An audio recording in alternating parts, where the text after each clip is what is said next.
Good afternoon, everybody. My name is Simon Hamilton. I'm the Chief Executive of Belfast Chamber. You're all very welcome to today's webinar, which is entitled Getting Belfast Brexit Ready. We have gone through a big year with lots of change. And as many of you know, I'm not prone to quoting Lenin, Vladimir, I mean, not John. And he once wrote that there are decades where nothing happens and weeks where decades happen. And I think this year has certainly been one that has lived up to that. So much, but in some cases, some things haven't changed. I was thinking this morning, if somebody had went into their hibernation this time last year and they just woke up this morning, they would see that the EU and UK negotiators were struggling to reach a deal, that a British Prime Minister was jetting off to Brussels in a last-ditch attempt to break the deadlock, and that Brexit was still top of the news, and they would think that nothing had happened in the last 12 months at all. Getting Belfast Brexit Ready is, on reflection, maybe a slightly ambitious title for an event, particularly when we're not 100% sure what we're getting ready for.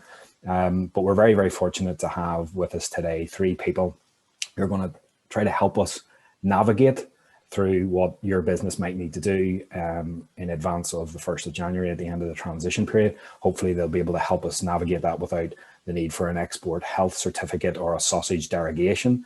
And I have to say there's no 3 better people to help us to do that. So we're very, very fortunate to be joined by Stephen Kelly, the Chief Executive of Manufacturing NI, Seamus Leheny, the Northern Ireland Policy Manager at Logistics UK, and Aodhán Connolly, the Director of the NI Retail Consortium, who will join us shortly. We're going to shortly begin with Stephen's presentation and then move on to Seamus's. And just so that everybody can be involved, and I know this is a very fast-moving and fluid situation, and I know that a lot of people will have a lot of questions. So if you want me to put any of those questions to Stephen, Seamus, or Aodhán, use the Q&A function at the bottom of your screen, and I will try to pose as many of those as we can at the end of the 3 presentations. So without delaying any further, I'm going to hand over to Stephen. Stephen is, as I said, the Chief Executive of Manufacturing NI. Stephen, you're very welcome, and we're all looking forward to hearing what you've got to say.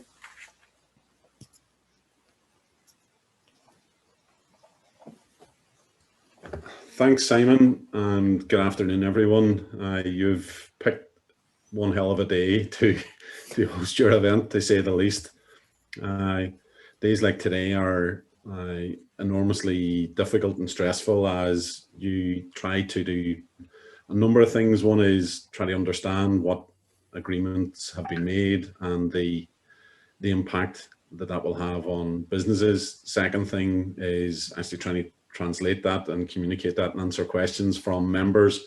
And then the third thing is to try to avoid phone calls from UK national broadcasters who don't have a clue about Northern Ireland and demand that you get them in to meet somebody who sells sausages from Cumbria in stores in Cumber and the like. So very good timing, to say the least. Today's another one of those big moments in this Brexit process. It's enormously confusing for everybody. It's enormously confusing for us who spend 16, 18 hours a day trying to navigate our way through what's going on and what's also an enormously difficult political environment as well. So what I thought I would do is just give 10 things that people can do today.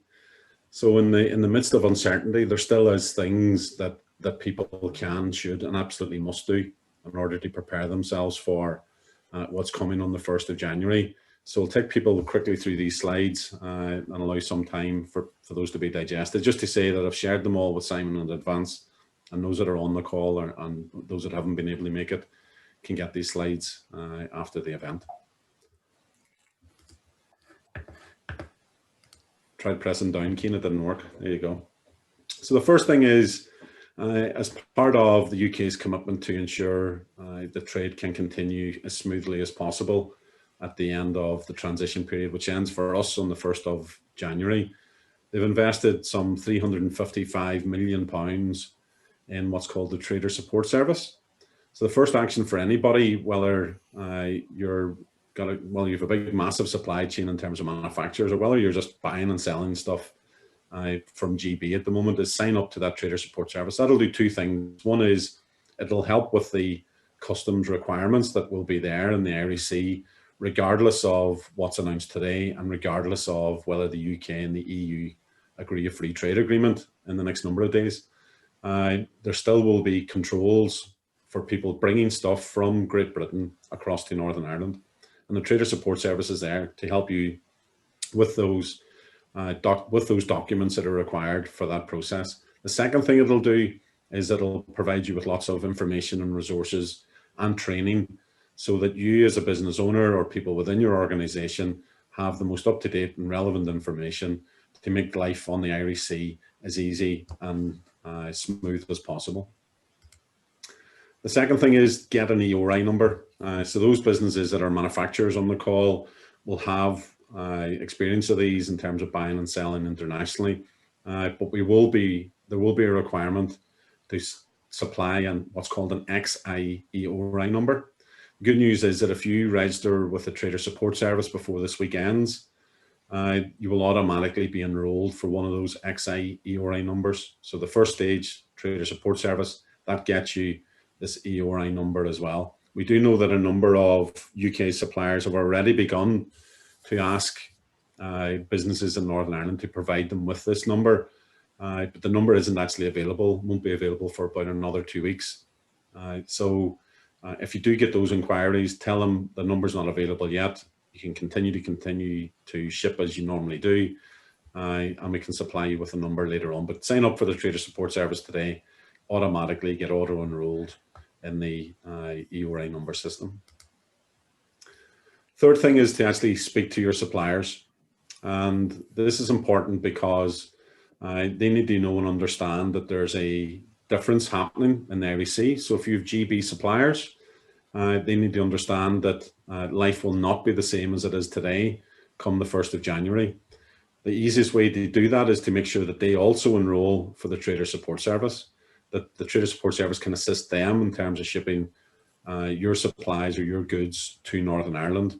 And at this point in time, I think last week there was about 16,500 UK firms signed up to Trader Support Service.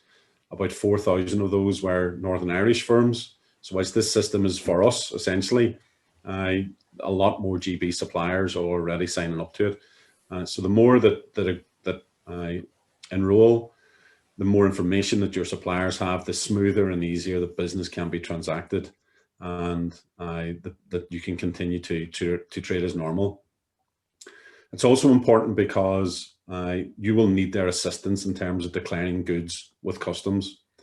So they need to provide you with information, whether those are tariff codes or commodity codes, but they will have information that you require as somebody who's bringing these goods into Northern Ireland to give you the information that you require to upload onto the Trader Support system.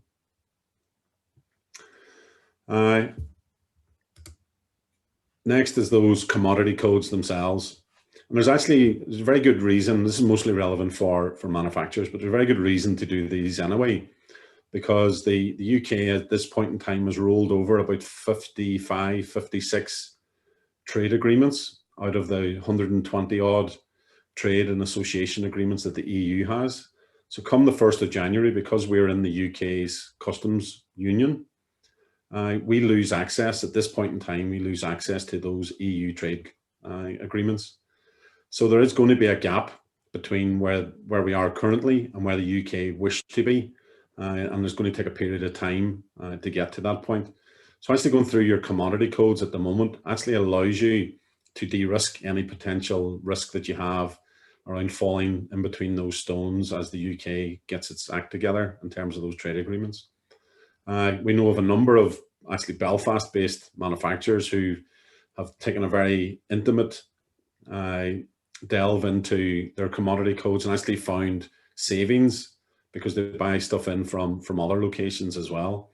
So accessing those commodity codes will be important to provide the information for customs, but it's also a really useful way to ensure that you're getting the most efficient supply that you currently have, or you could currently get come the 1st of January. The next thing, and Seamus will talk more about this when he talks about our logistics side, but it is about ensuring that your haulier is ready. So the vast majority of businesses in Northern Ireland use one of the haulage or freight companies to make sure that they send goods to and from markets. And your haulier will require information, because when goods arrive at any of the UK ports destined for Northern Ireland, all the information needs to be ready for them. The information will be put onto a goods vehicle movement system, which Seamus will talk about, I'm sure. And all that detail needs to be absolutely correct, at least 2 hours before the boat actually sails. So whenever they arrive at Cairnryan or Liverpool, Birkenhead, whatever, when they pull up to the check-in, the driver needs to make sure that absolutely everything's in order for him to be able to board the vessel itself. So talk to your haulier, make sure that they understand what their requirements are, make sure that you understand what they require from you, and make sure that that partnership is kept as open and as friendly as possible to ensure that stuff can continue to travel. The next one is about actually making sure the goods meet EU standards. So whilst we're part of the UK's customs union, Northern Ireland will be able to avail of goods freely circulating in the EU's market. So there won't be any customs, any tariffs, any quotas, any rules of origin for the stuff that we make here, or stuff from the EU that comes here as well. But one of the requirements is that there are EU standards that we have to abide by. If you pick up anything in your office at the moment, or any piece of packaging, you'll probably see what's called a CE marking. And that CE marking is essentially a compliance confirmation that your goods meet the standards in the EU. Northern Ireland goods will continue to have to provide that CE marking. The UK is moving to a new system called the UKCA marking scheme. And one element of that would be that Northern Ireland has a UK NI marking scheme as well. However, and there's a competitive advantage here for manufacturers in Northern Ireland, because we're being provided with unfettered access into the rest of the UK marketplace, our manufacturers here only need to ensure that they have the CE marking system in place, and the rest of the UK must accept our goods, even if it has the UK CE marking on it, rather than the UK's CA marking. So a competitor in GB will have to go through both processes. Will have to pay to ensure that the compliance tests are there and there's approval. And they will have to lodge their European approvals in a European body and their UK approvals in their UK body. But for Northern Ireland businesses, you only need the CE marking if you're selling goods anywhere in the EU, anywhere in Northern Ireland, or indeed back into the rest of the United Kingdom as well. The next thing is around people. So the migration rules are changing. We no longer have free movement. Yes, there will be the rights of Irish citizens to continue to work, to live and to set up home in Northern Ireland. And that will be the same throughout the rest of the UK. But the rest of the European Union, so all those other nations that make up the European Union, those people will no longer have the right to settle or to work in Northern Ireland. There are quite a number of those people. There's 30-odd thousand people, I believe.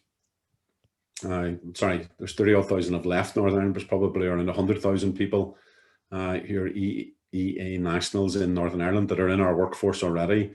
An employer can help them apply, them and their families apply from for the EU settlement scheme, which will mean that they're continuing to be allowed to work here and to set up home here. So employers should really help with that process. And I know many employers have already done that to ensure that those people from Eastern Europe or other parts of Europe who are now making part of their workforce and have made Northern Ireland their home, to make sure that they're settled through the settlement scheme. So make sure all employers with any EEA foreign nationals actually take their employees through this process. The next thing is about an immigration sponsorship license. So whilst there's no longer free movement, from the EU into the UK. The UK has set up a new migration system. So it means that people from all over the world, as well as the EU, can apply and can come and work in Northern Ireland and the rest of the UK. But in order to do that, the business needs, the individual needs to demonstrate that they have a job, that job is a particular skill that's required, that skill that's required comes at a certain pay grade. So we're encouraging many employers who want to bring in people, whether those are from the EU or anywhere else in the world, to actually sign up for this immigration sponsorship license scheme, administered by the Home Office, and can ensure that you can continue to get those high grade staff that you require to run your business come the 1st of January onwards. Next thing is just about data management. So whilst the Northern Ireland Protocol, which we'll be hearing more of today, is about ensuring that there's no hard border on the island of Ireland, that the all-island economy can continue to operate as it does today. There is no deal between the EU and the UK on services, and there is no deal between the UK and the EU at this moment in time on data management. The Information Commissioner's Office has lots of really good information around how people can ensure that they are compliant. Some businesses have already made moves in terms of shifting where they store their data to an EU data center as opposed to a UK-based data center. But there are many actions that businesses can take to protect themselves in the absence of a deal between the UK and the EU. And this will be appropriate to all businesses. So whether you're a retailer who buys or who has customers in the Republic of Ireland, or whether you're a manufacturer who has customers in France or elsewhere, if you're storing data relating to the EU or EU citizens, then you need to be data compliant. So the Information Commissioner's Office has the information that you need in terms of getting yourselves ready, but it'll also talk about some of the implications that come with the UK leaving the EU on the 1st of January. I meant to say, by the way, that all these slides will have a click-through link to the relevant resources, and Simon will share those after the event. And then lastly, last October of last year, we've done quite an extensive piece of work with Ulster University in terms of ensuring that the supply chain is ready for Brexit. This was done in the event of no deal, so it's still relevant in terms of the UK and the EU's future relationship. Yes, the protocols come in place and it will have adjusted, and there are opportunities for us there that remove some of the risks as well. But that's a very useful piece of work. There's lots of videos, lots of information, and go on to that mnisupplychain.com and you'll get those resources available to you. That's me, Simon. Stephen, that was brilliant. Thanks for that. As you say, we will share that presentation with everybody. We'll also share a recording of today's event as well, in case anybody wants to watch it back again, or maybe more to the point, really share it with colleagues or other people that think who might be interested. Thanks for that, Stephen. Next then we're on to, so we're sort of following a bit of a flow here from manufacturing of goods to the distribution of those goods, and then finally the selling of those goods. So the middle stage of that process is the logistics side. I'm very, very pleased to have Seamus Leheny from Logistics UK joining us this afternoon as well. Seamus, you're very, very welcome. Thanks for having me. So Seamus, the floor is yours. I'm not sure whether you can say the floor in this virtual format or not, but please proceed with your presentation. Thank you. Yeah, thanks very much for having me. So my name's Seamus Leheny. I'm logistics manager for, policy manager for Logistics UK here in Northern Ireland. And I suppose, yeah, we're in the middle of this really, between, we act as intermediary between Stephen's members and Aidan's members, really, of getting the goods to and fro. So I'm just going to share my screen and get a presentation up here now. Bear with me.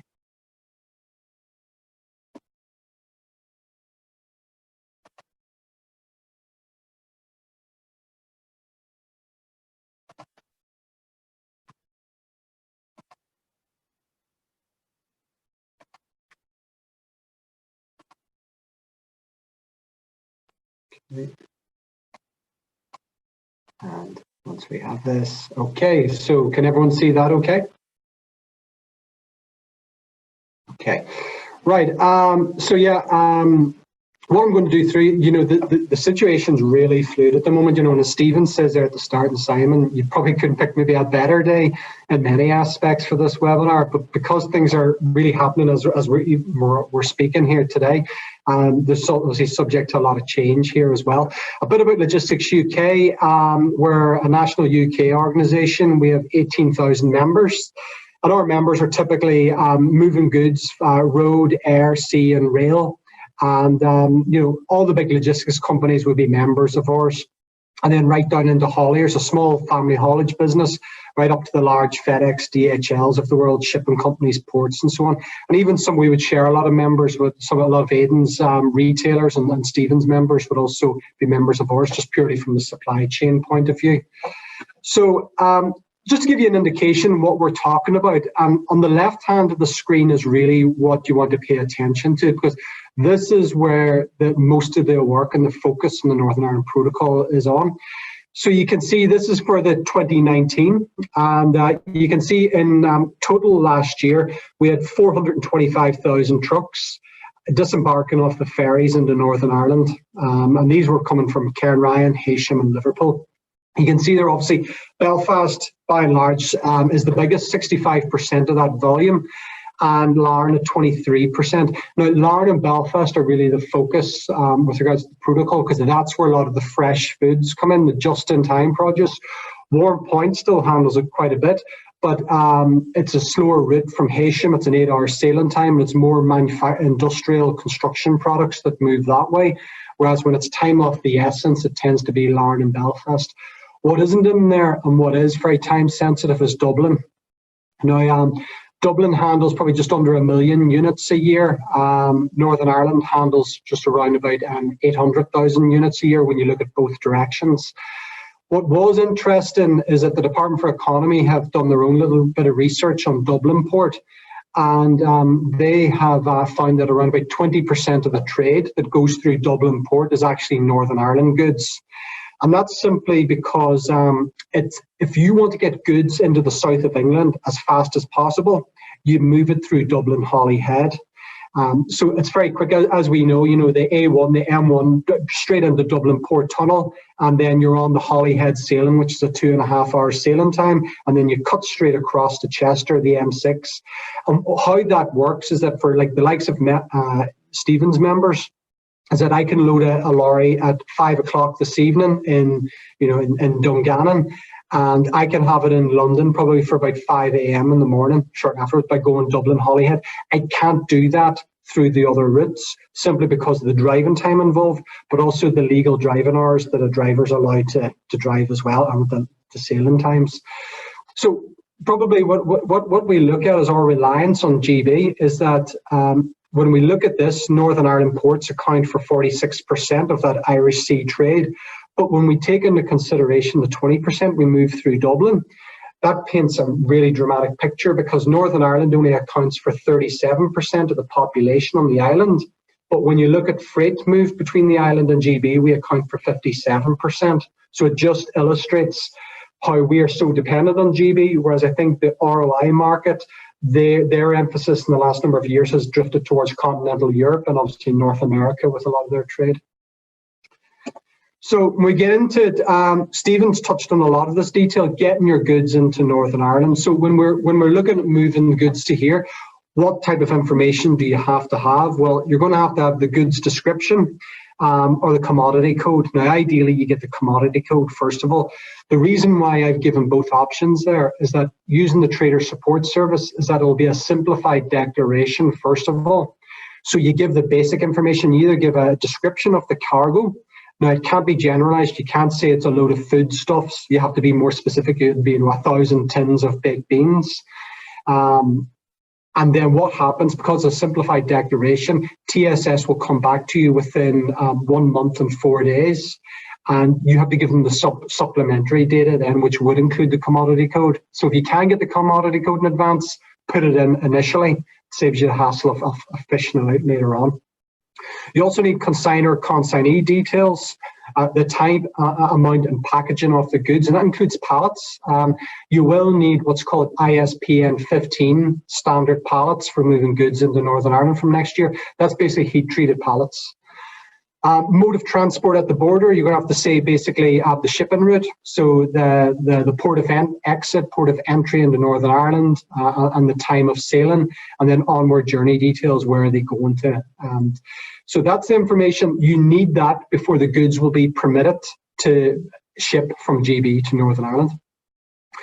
A lot of the things EU to Northern Ireland, it's a lot more simplified. So goods coming from the south up here, there's no change to how that moves. Goods coming from continental Europe to Northern Ireland via the GB land bridge, which is fairly common. So let's say you're bringing in a couple of pallets of wine from France. What you need to do is that you raise a transit accompanying document. Now, the shipper in France should do that, and the transit accompanying document costs about 35 euros. And what it means, it's actually a tangible piece of paper, and that moves with the goods. And what it would do is that when that wine arrives into Dover from Cali, it's telling HMRC there's no duty payable on this wine, and there's no customs declaration due because it's staying within the single market, i.e. it's going to Northern Ireland. So it clocks in at Dover, and then it would clock out at Liverpool or Cairnryan. So that's a vital piece of paperwork, because it saves you the hassle of having to do customs declarations, safety security declarations, but also vitally, depending on what type of trade deal we have, potential tariffs on that wine as well. And then the other thing, let's say you bring goods from continental Europe to Northern Ireland direct. So you bring it in by container ship into Belfast from Rotterdam or Antwerp, or it comes in by a ferry via Rosslare or Dublin. There's no change to that. Same as moving goods, basically. It's that single market free access to the goods. So to give you a brief example of what it looks like there, so from the 1st of January, the haulier, what they are going to have to do, they have to generate what's called a goods movement reference. Now, a goods movement reference will be for each consignment. So whether that consignment's a full lorry load of product for one consignee or it's one pallet, you need that one GMR, because that GMR creates, it's like an umbrella reference of different bits of vital information. So it contains basically details of the MRN, the customs entry, the safety security, if goods are moving under transit. And you can see there just in the diagram, you get these unique reference numbers. They're packaged in as a GMR, and then the lorry arrives at the ferry terminal. And the ferry terminal, it's validated. So you would arrive at the check-in at Cairnryan. The Stenor P&O would ask for your GMR. Either the driver would show them it or give them a unique serial number. It's validated, and then you're allowed into the terminal. If you don't have the GMR, and this is probably the big concern for HMRC and the ferry companies, if the GMR is incorrect, it's out of date, or it hasn't been lodged in time because it must be lodged 2 hours before the time of sailing, you won't be allowed into the ferry terminal. And that creates all types of problems. And where does the lorry go? Where does it park up? And then how do you resolve this? And especially if this happens at 11 o'clock at night and there's no one in your office to kind of pick up the phone, we worry about loads being left behind, and that's what we don't want. So I know some of the ferry companies, what they've done, they've now got an IT system where when the haulier is booking onto the ferry, you actually upload the GMR in advance. And the serial number is then text message to the driver, and they just have that upon check-in. So it should be, the ferry companies are working to streamline this. And then basically when the ship sails, so the ferry leaves Cairnryan, and automatically all those GMR numbers you can see that they've taken for that sailing are then uploaded to HMRC. And then there's a quick algorithm check and then maybe a bit of intelligence. And then HMRC will notify the carriers of what loads maybe need inspection upon arrival in Belfast and what are clear for continued journey. Then moving on very quickly, sanitary and phytosanitary. So that's goods of plant and animal origin. You can see entering GB, they're going to take a risk-based approach.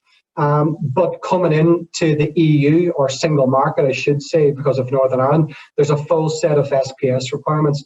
Now, there is obviously, the situation's changing. I think Michael Gove's given a statement to Parliament, and we would expect a period of grace on some of these SPS requirements, certainly for retail, and it may be broadened out. But we do hope maybe a grace period of up to 6 months for this. Aodhán might have more up-to-date information since he's joined the call on that. But SPS, what does it briefly involve? It means basically a percentage of those goods obviously have to have export health. They have to have export health certificates to show in their origin, what the product is, where it's processed, etc. And then a certain percentage have to go for actual inspection. So you can see here the Belfast control post. This is the plan for the centre. It's on Dargan Drive. If anyone's familiar with Belfast Port, as you drive down Dargan Drive to the port, you'll see DSV and Musgrave at your right-hand side. It's right in beside that. And you can see it's quite a big facility. It's got about it's got 7 loading bays for trucks there, parking for about another dozen more. And this is where there'll be DERA officials who would be checking paperwork, potentially taking samples of the goods, but also the 15 officials from the EU who will be roaming around the 3 ports can also be present just to oversee and supervise these inspections as well. And that's probably, we want to limit these inspections because it means if a lorry of produce is in here waiting to get inspected, it means it's not on its way to you for unpacking and on the shelves of your shops or going to your factories, etc. The last thing on those border control posts, the tenders were awarded for construction in October. No work's begun yet, and that obviously emphasises the point we're not ready for full implementation of those. It's going to take at least 6 months to get them up and running. So communication channels, my advice on this, the consignor and the consignee must both be registered with the Trader Support Service. Stephen's touched on that.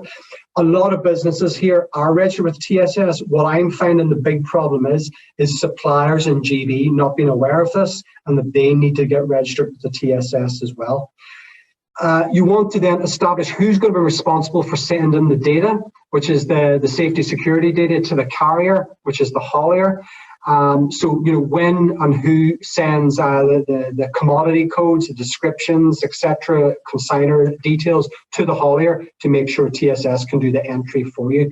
And then lastly, speak to your logistics provider. You want to look at any of the contingency plans on routes, on contacts and data, and also looking at the TSS. You know, are you going to be liaising with the TSS directly, or are you going to hire a customs agent to do this for you? Some people are looking at both options, really. And then lastly, some actions I would recommend there. Review your supply chain. So if you are sourcing goods from continental Europe, how are you taking them in? Are they coming in through a broker in GB, or are you buying direct from EU? It might be easier to buy direct from EU and then move under transit arrangement. Look at the Incoterms. Are you buying the goods ex works from suppliers in GB, or is it door delivered? So is it going to be the supplier who's going to look after all the customs for you taken across the sea? Review the routing to establish the path of least resistance. You know, logistics is a bit like a river. It'll follow the path of the least resistance. So, you know, if you're moving goods in through Dublin Holyhead, for example, and you find there's a lot of friction with Irish customs there on checks and with the HMRC and Holyhead, it might be better to reroute through a different route, or likewise, if you're finding problems with other ports, always just have a contingency plan there for you as well. And also potentially shipping direct between Belfast and continental Europe. You may want to look at the land bridge if you're moving through Dover. Dover could be a very busy place at the start of next year, and some people I know are looking at other options of moving the goods to and from Europe. Sign up, obviously, goes without saying, the Trader Support Service. Get on that if you aren't already. And obviously, the last point, establish what declaration data is required for your import declarations. You know, have all that, have your ducks all lined up, do your research, watch your commodity codes, and have it ready, good to go.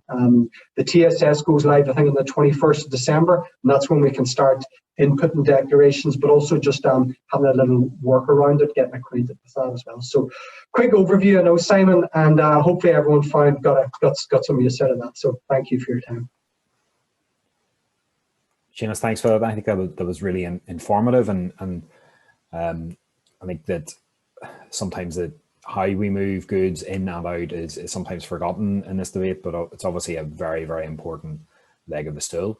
So thanks again for that, Seamus, and as with Stephen's presentation, we'll share that with folk afterwards. Then last but by no means least, we have Aodhán Connolly, who is, as I mentioned before, the director of the Northern Ireland Retail Consortium. Ian, you're very welcome, and we're looking forward to hearing you. You have just joined us, and you've been keeping an eye on what the Cabinet Office Minister Michael Gove has been saying as well, and maybe you can give us a bit of a flavour of that, and particularly how that will affect retail businesses, which of course Belfast Chamber has many members of as well. So Ian, you're very, very welcome, and it's over to you. Thanks very much. I can say the one thing that I have learned over this past 3 years is never ever go after Seamus and Stephen, because they leave you with nothing left to say. No, there's plenty to say on this, but the main thing that is the main thing is that CDL has just finished speaking. He has started his questions now with members of Parliament, including Claire Hannah's going to be asking one in about 5 minutes, which we've given her. I just want to run you through quickly what he has said, what that actually means for retail, and then talk to you a little bit about the politics of the FTA, and then what else we need to sort of look at over the next sort of few weeks. There's little things we may be able to tell you that haven't been said in the statement, but we know that Tony Connolly has said, and other people, and we've heard ourselves. So what CDL, what Michael Gove said today in Parliament was really not much more detail than was out last night. However, he did sort of flesh things out, especially on GB to NI trade flows. The biggest thing on this is the fact that the majority of businesses will not have tariffs coming into Northern Ireland. So if a trader is seen as only moving goods to the Northern Ireland market, then they estimate somewhere around 98% of those people will not have tariffs imposed on them. There will be 2% that do, and there will be a rebate system in place that will allow that to happen. Now, he hasn't actually mentioned those figures, but that's what we know from our sources in the Commission. Now, that is great. It's not a long-term fix, because the customs issues will be up again for discussion in 3 years' time, three and a half years' time, basically, before we have to have that first vote on whether to stay aligned to the European Union or to go back to fully implementing the customs code and the single market regulations of the UK. But the customs part being removed is really important. It's the tariffs part that is removed. That's really important. It's a good bit of friction removed. It will keep costs down, not just for consumers, but also for businesses as well. However, and there's always a however on these things, there will still be some form of custom declaration that is going to be needed. Now, we don't know if that's going to be in the short term from the 1st of January or whether that's going to be after a 3-month grace period, because that hasn't been fleshed out. Now, to give you the background on where this sort of sits, the detail is out there in the British government has it, the EU has it, and little bits are leaking. The whole text, and really we need to see the legal text on this before we can fully absorb it all. But that's not going to come out until Monday. That's where the EU wanted to come out on Monday, quite simply because that's when the joint committee meeting is.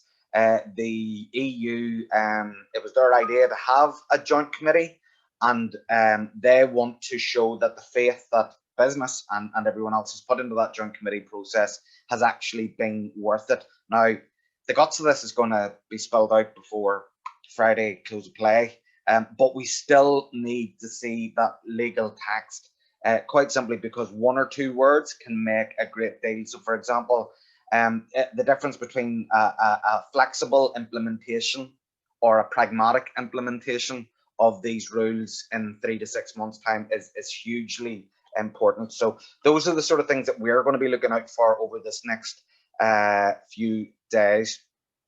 As well as that, there is something in it for the supermarket supplies. There's going to be a grace period for those people, the supermarkets, to update their procedures. That's going to be 3 months on things like export health certificates, etc., which are going to be needed and that's for products of animal origin, also phytosanitary certificates which are needed for goods with plant matter in them.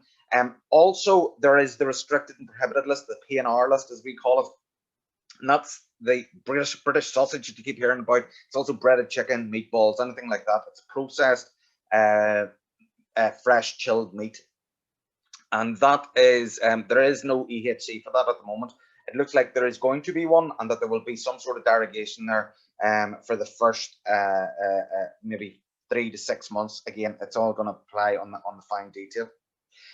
The other side of things is the flow of medicines. Now, unless you're pharmacies, it's not going to affect your business. But as far as the good of the people of Northern Ireland, both medicines and veterinary medicines, there is a 12-month derogation to adapt to the rules under the protocol. And that's really important when you look at things like stockpiling, when you look at things like labelling, when you look at things like testing in situ, which has to be done for medicines. That's a big recurring theme here. Both the derogations for medicines and the derogations on the food stuff, they are not very long term. They are short to medium term, and that shows that the EU and the UK seem to be leaning towards a further rejigging of the supply chain away from Great Britain and towards the EU and Ireland. That is hard to do over a couple of years. Now we can do it very, very quickly, as we had to do in COVID, but then there are costs involved. To do that in a sort of 6 to 9 month, even a year time frame, when you are talking about hundreds of thousands of products rather than 1 or 2, such as your toilet roll, your pasta, those things that we were under pressure with at the start of the year, then it is going to be costly. It is going to be time consuming. So we need to make the best of whatever derogations that we have. For people who are exporting NI to EU, it looks like that the Prime Minister is eventually proved right, that those pieces of paper, that export summary declaration, can be wrapped up, thrown in the bin, and not working about them. However, there are still going to be ways that you will need to prove what you're moving. And that can be done very manifest, that can be done in other ways. But that export summary declaration, ESD, won't be the official bit of paper, but there will be something. There's also going to be an assurance for fishermen in Northern Ireland, £15 million of flexibilities over the next 5 years. There's also things in it like Peace Plus program funding, and there are other practical arrangements on cooperation and reciprocal data sharing, so that they can have confidence in these unique arrangements. Now, that's going to be really important. GDPR, how we share data, how those sort of systems will work with each other, and how we can, as businesses, can comply to the legal frameworks that we're going to be under, is going to be hugely important. So again, we are slightly moved on. There is progress being made, and we welcome the progress, especially on customs. But short term, you know, there are still big concerns. Medium term, you're talking about a total rejigging of the supply chain here. So it's there's a lot more to do. So what we're sort of, the line that I've taken on it today is wonderful that there's progress, but this needs to be the starting point of the negotiations, and this needs to be the base level for the Joint Committee to do further work and uphold their the EU and the UK commitments to the people of Northern Ireland. Just then on the free trade agreement, so there's very differing opinions about what this Northern Ireland agreement means for the promise of an FTA. There are some people that say, oh well, yes, it has rebuilt trust. The UKIM, the United Kingdom Internal Market Bill provisions that were of such annoyance to the EU have now been removed, and that has rebuilt trust. And yet it has, and talking to people from the EU last night, it was a sign of good faith and a sign of grace. There's an awful feeling though that this agreement on the Northern Ireland stuff was to remove any leverage on either side on Northern Ireland. And there's a sort of feeling of you know, two school kids who had to get their essay done overnight that before they handed it in to the teacher. And there is that sort of rushed feeling on it. So where does that leave us with the FTA? Well, we are secure under the provisions of the Northern Ireland Protocol. This is better than where we were 24 hours ago. If we had that FTA, that is much better for us, quite simply because not only does it remove the customs and that level of friction, but it also gives a starting point to which we add on. Now, if you look at how the EU does things, even with people that it gets a skeleton agreement with, they start building on that relationship and they start tacking on things. The most obvious sort of example is Switzerland. Switzerland started off with one agreement 40 years ago with the EEC, as it was then. Now they have 210 pieces of legislation that underpin their relationship. It was the same with Norway and the EEA countries. There was 2-3 compliance, data sharing, and one trade agreement. Now they're sitting at around 22 different agreements. So that can be built on. It's a lot harder to go back if you don't have that free trade agreement as a starting point. Not only because of the good faith and the relationship, but also that all-important legal framework. And the framework is a really good idea. If you look at this as a framework and you're just actually pinning things on the covering of that frame of the tent until you get that full and comprehensive. Now, full and comprehensive agreement. Now, what we're looking for in the sort of medium to long term food retailing, we would be looking for things like a veterinary agreement, such as they have with New Zealand, which would mean that there would be 1% checks. That's like 7 lorries a day that would need to be checked.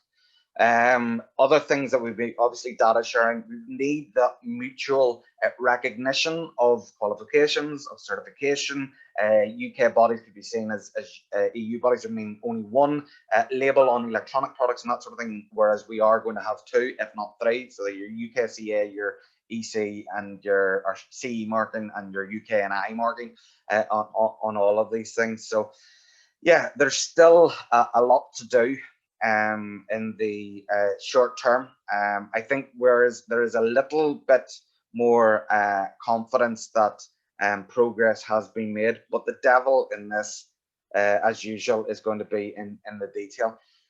How we do this will define, whether fortunes or companies are made or broken over the next wee while. There's a very simple equation in all of this. If the new costs are higher than the profit margins, then either the product or the business model becomes unviable. Now, up to now, we've been talking about the products that are unviable. Depending on the implementation of these new rules, the strength and breadth of the new derogations and mitigations, we will be looking in the new year or mid next year at which companies, especially GB companies, will not have a viable model here. All we can continue to do is to reiterate that line that this is good as progress, but it's not what we need. It doesn't fulfill those commitments, and we will be looking for more from the Joint Committee, from the EU, and from the UK. Aidan, thank you very much. That was really helpful, not just in terms of outlining some of the retail impacts of what's being discussed and indeed agreed in the last 24 hours, but also, just to give us that update on what is happening kind of live elsewhere. So really appreciate that. And we have had quite a few questions have come in, as you would expect, and we'll do our very best to get through as many of them in the next sort of 15 minutes or so. I'm just conscious of everybody's time. And for those that we aren't able to take now, what we'll maybe do is circulate them around the guys and see if we can get answers. A few of them that are quite technical in nature, and we'll maybe hold those for that and touch on some of the more sort of the questions and issues that are coming up more broadly and more regularly here. And I have to say that the single question or the topic that has come up most is around a grace period or another transition period. And Aodhán, you were mentioning about derogations, including for sausages, which is a subject I never thought we would discuss in this sort of format. And maybe it isn't a subject we should discuss, because I think sometimes the answer is nearly far worse than the question. But is there a sense that there are, so people like on the call, like Claire Horn has asked about a grace period. Also, Brian Kilfetter at Banner has asked, does that grace period extend beyond those specific derogations for supermarkets and for some food types? And does it also apply to the country of origin, the tariff code, and issues like that as well?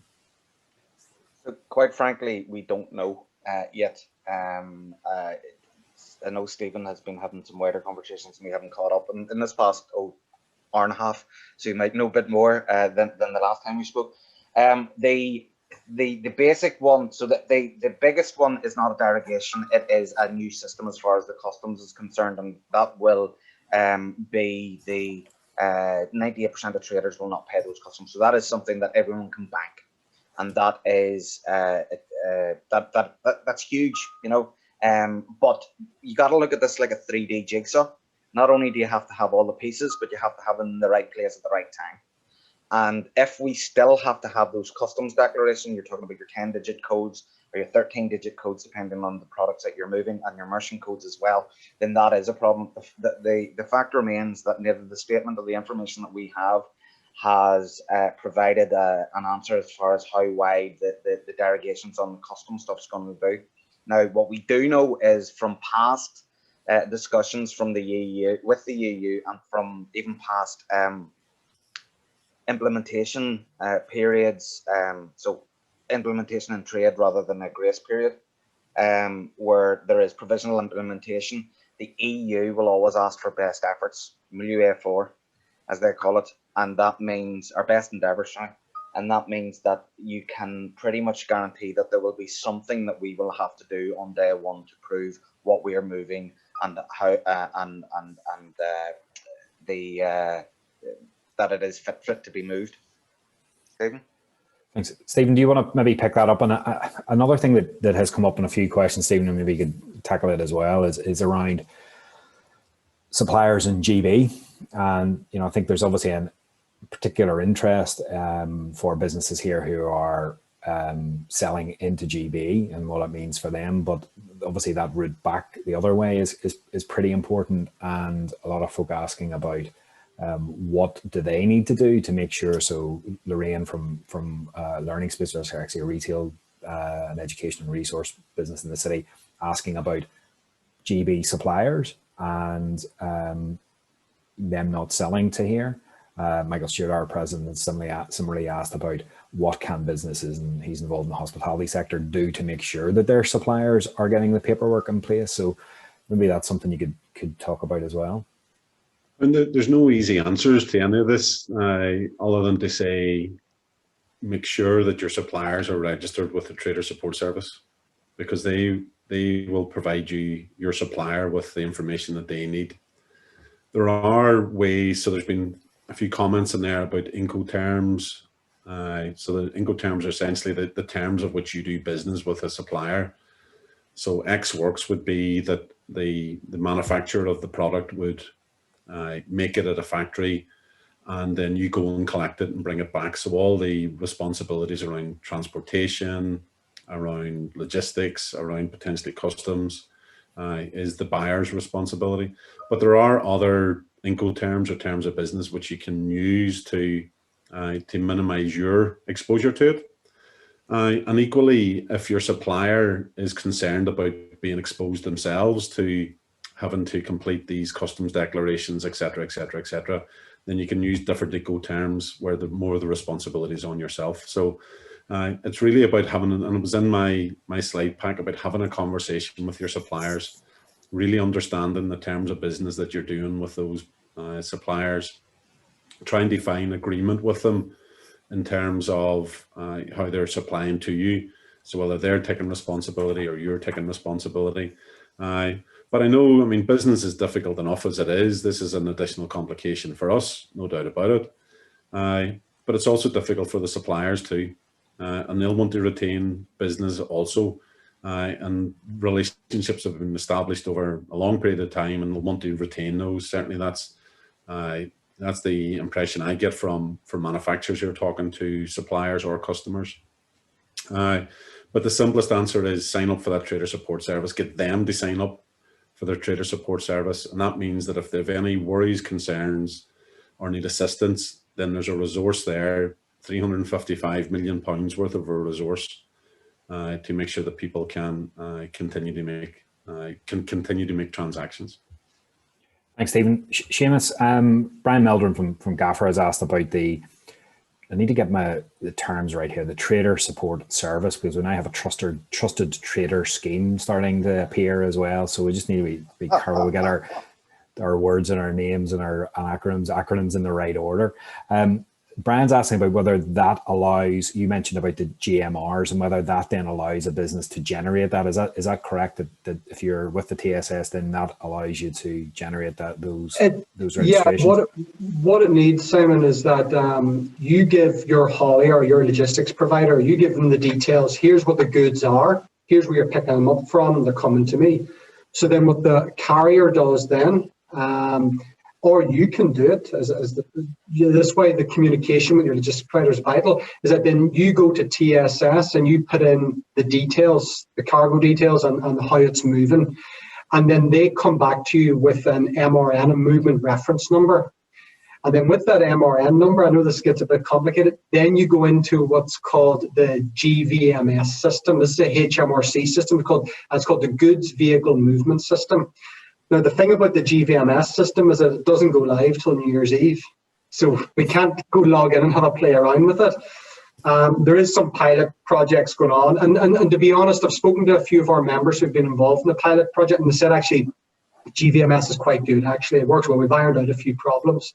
But what actually happens then is that you go in and with the MRN number, you make the GMR number on GVMS, and that gives you backwards. And that enables you to go. So the TSS, you definitely need it. It gives you that number you need. You can't have a GMR without the reference TSS gives back to you. Well, thanks. At least this New Year's Eve, with things being the way they are, we'll probably not all be out that evening, so we can all sit at home and wait for the GVMS system to go live and just see how user friendly it is. Stephen, on the supply chain issue, so we're talking about trying to ensure that those supply chains remain in place, but I suppose another way to look at all of this, and I'll maybe ask a follow-up of Aodhán as well, it's relevant to the retail sector, but are there opportunities for businesses, including some of our members here today, to actually plug a gap if there's a GB supplier who isn't that sure or isn't registered? Are there opportunities here for businesses locally to get involved in supplying into local businesses who are maybe worried about maintaining those supply chains to GB? 100%. I mean, we already know that very many of the manufacturers out there have already contacted retailers and others and said, oh, by the way, you may or may not have a problem here. We can help, we can step in. It might be difficult getting obscure blends of sausages come the summer next year for our barbecues, but nothing beats Ulster pork. Nothing beats the great local produce that we have anyway. So that is an opportunity for them. The second thing to say is that if they're able to do it here, because we've an overall opportunity in terms of the protocol itself, we uniquely, regardless of what happens, will have our goods freely circulating in the EU's market and have unfettered access into the rest of the UK. So up in our own production capability here means that we can supply locally in terms of Northern Ireland. We can supply across to colleagues in GB, and indeed we can supply those GB supermarkets who are present in the Irish market as well. So we can actually be making stuff here for these islands in much greater capacity, whether that's in food or in other areas as well. Brexit comes with very, very significant costs and disruption for every business in the UK. It is It is difficult in terms of this Irish Sea border from GB into Northern Ireland for us. But the challenges that UK manufacturing has, for instance, are much greater than the challenges that we have. I know I talk every Thursday morning, we talk with colleagues in Make UK, Scottish Engineering, Welsh Manufacturing and others. They are enormously envious of the protocol and of our ability to freely circulate goods in the EU's market. We're avoiding a £7 billion customs cost, sending goods from GB into continental Europe. That will double when the UK puts its own border in place come the summer of next year. So it's a £13 billion cost onto businesses and consumers just from that customs element alone. So there's very many practical and competitive advantages for us in this, but it does come with challenges. This isn't the vaunted best of both worlds, but it's not the worst of all worlds either. And we're in a better place than certainly colleagues across the water. Thanks, Stephen. In fact, that was a question I was going to pose as to whether I've heard Michael Gove saying even in the last 24 hours that this is the best of both worlds. But as you say, it's maybe a little bit early to tell whether it's that, but it's certainly not as bad as it might have been without the agreement that has been reached, albeit we need to see lots of the detail. Aodhán, in terms of that, those derogations for supermarkets and then that sort of, perhaps then having that time that you mentioned to put in place new supply chains. Some of those supply chains may be in Northern Ireland. That would be helpful, obviously, to local businesses if that was the case, but obviously some might be across the border. Is that where there's a risk that consumers in Northern Ireland might see the impact of this? They'll not see the kind of paperwork and registrations that Seamus was outlining, but they might see it in increased prices in the supermarket in their favorite shops. Is that a fear that still exists? Well, can I just start by saying that everything Stephen just said there was absolutely wrong? No, I'm only joking. I completely agree with him. It's there is going to be up until now we had talked about how and if there would be a reorientation of the supply chain. After what was agreed yesterday, and from what we know, there is going to be a reorientation of the supply chain. Now that affects us in many ways, because if you remember, it is integrated supply chains across these islands, not on the island just. So Bottle of Bailey's, north-south, 5 border movements, M&S chicken salad sandwich, 7 border movements, north, south, east and west. The humble cottage pie has 9 border movements, north, south, east and west. That's an interesting one. The milk's actually comes from the north and is processed in the south and goes back to be put on a cottage pie and just outside Ballymena. But so that's the standing point, that we're already really integrated, and whether it is beef or whether it is packaging or whether it is ingredients, there is stuff that is coming from the EU, there is stuff that is coming from GB, and there is stuff that is coming from Northern Ireland. And for us, the FTA becomes very, very important then, because removing those tariffs, especially on ingredients and components, is very important. Also being part of the EU trade deals is going to be important for those processors, so they can't just sell in Northern Ireland or GB, but wider field, and it can be mixed origin produce, so the Northern Ireland produce can be part of EU produce as well. But for us here, we need to be cognizant of what those cost rises could be. So there is extra paperwork that's going to come. So that means that we will start looking in Northern Ireland. There is only certain types of food that we grow here. We have a very short growing season. We do not have the herbs and spices here and all that sort of stuff. So there will be stuff that we are bringing in, and now it looks like we can bring that in from the EU. But even if we do that, you're talking about then we are buying things in euro, and we are always then at the mercy of currency fluctuations. Now that, most people just say, nah, what's, a p here and there, but it actually makes a big difference, especially when you're talking about a product that can have 30-40 different ingredients going into it, and each of those will have some sort of markup on it. So there are opportunities for us to buy, and retailers and consumers in Northern Ireland, actually our consumers in Northern Ireland are more local savvy than anywhere else. We have probably double the local produce on the shelves that any other part of the UK or Europe has proportionally, because we like to buy that. We like to buy local. GB retailers already buy about 2.7 billion of Northern Ireland agri-food. And some of that will actually go to GB for extra processing and then come back. So it's really, really complicated. There are opportunities here. The question is whether or not the Northern Ireland consumer can absorb those cost rises and how quickly we can reorient those supply chains. Thanks, Aidan. Just go to the Seamus. The question, Seamus, there's a question here. I've actually, Michael Stewart has just said in response to our last question about in the New Year's Eve that to remind him not to go to my house on New Year's Eve, which of course he's not allowed to anyway because he's not in my bubble. So it's nothing to do with some sort of court order or anything.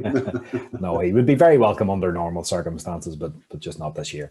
You know, there's a question asking about it's from Declan about his manufacturer seriously being impacted at the moment by a worldwide shortage of 40-foot box containers, and that's in particular in getting products from China to Belfast. And he's worried, I think, about backlog and congestion, in particularly in Belfast Port. And I suppose that must be a concern for your industry generally. You mentioned it a little bit earlier. Is that a fear that these checks and just some of those backlogs building up are actually going to stop, if not stop, seriously slow up the supply of goods in both directions? And that obviously has an impact on the business directly. It has a cost, and then it'll impact on the consumer as well. Yeah, probably the most notorious port at the moment for delays is Felixstowe. Which is quite ironic, really. The problems with Felixstowe stems from I think there's a couple of thousand containers stacked in there full of PPE equipment that the government ordered from China, which they didn't need anymore, or they ordered too much and it's sitting there, and they're paying rental to keep it sitting there. Well, the impact of that is that these huge big ships from the Far East are coming into Felixstowe. They're taking one look at it and they're turning around again because they're saying we'll be sat there for too long because time's money. So they're turning around and they're offloading their containers that are supposed to be coming to the UK in places like Holland instead, at Rotterdam. So that's having an impact. Yeah, there's a lot of goods coming in that are being delayed. And at Belfast, we've been unaffected so far. There is a shortage. Maybe it's certain specialist equipment getting in here. I know at the start of COVID there was a shortage of refrigerated containers, but simply because of factory production shut down in the Far East, and we were relying on those laden boxes to come in here.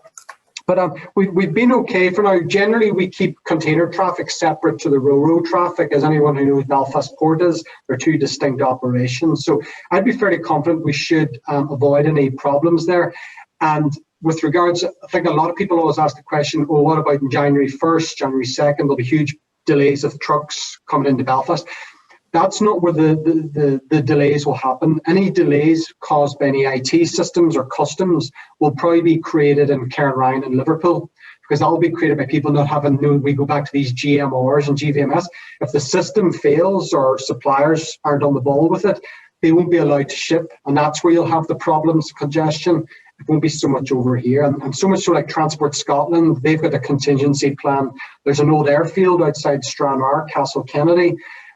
This airfield can park up to 250 trucks if need be, and that's their fallback. And for Liverpool has a lorry parking place in Warrington. So hopefully we don't go there, but that's where I think the problems would be for us. Thanks, Seamus. I just wanted to maybe draw this. There are a few questions that we will circulate and get more specific answers for people if we can.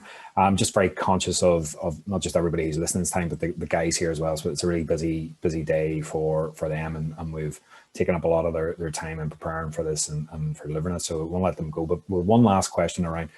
Obviously, it has been a very, very tough year for businesses, and perhaps many have been distracted by, to put it mildly, by COVID-19, and Brexit was something that this time last year we thought was being sorted out. It had been dealt with, and it has then appeared in the last number of days, almost it feels like it has appeared. Obviously it has been rumbling in the background, but it has popped up again. Just finally, it might feel that many businesses who are listening maybe feel very unprepared for what might happen, and obviously we're still working through the detail of all of this. What one piece of advice, just a reminder maybe of some of the stuff that I said before, what one thing would you say to businesses who are listening that they should do today, or they should think about doing today, to make sure that they're as ready as best they can for the 1st of January? Seamus, I'll start with you. I would say speak to, if you pay for the logistics goods getting to you from GB, speak to that logistics provider today, drop them an email, just say, listen, what is your plan for dealing? Make sure, because most guys are on the ball with this, but there's a few people, they're not as prepared as others. So just find out what their plan of action is for making sure your goods keep moving. Stephen?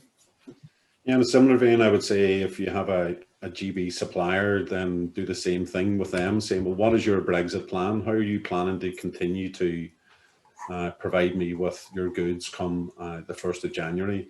And then secondly, look at the opportunities that this is presenting. I know you asked for one, Simon, I'm sorry. Look at the opportunities that this is presenting potentially for you.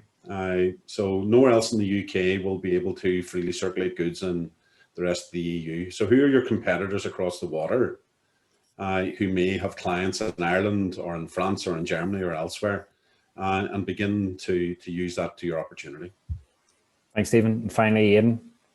I think that you should have some heart, because if you're not prepared, you're not the only ones. Only the survey that the Northern Ireland Business Brexit Working Group did, there was less than 1 in 5 people who were totally prepared for Brexit. So all you can do is keep doing that.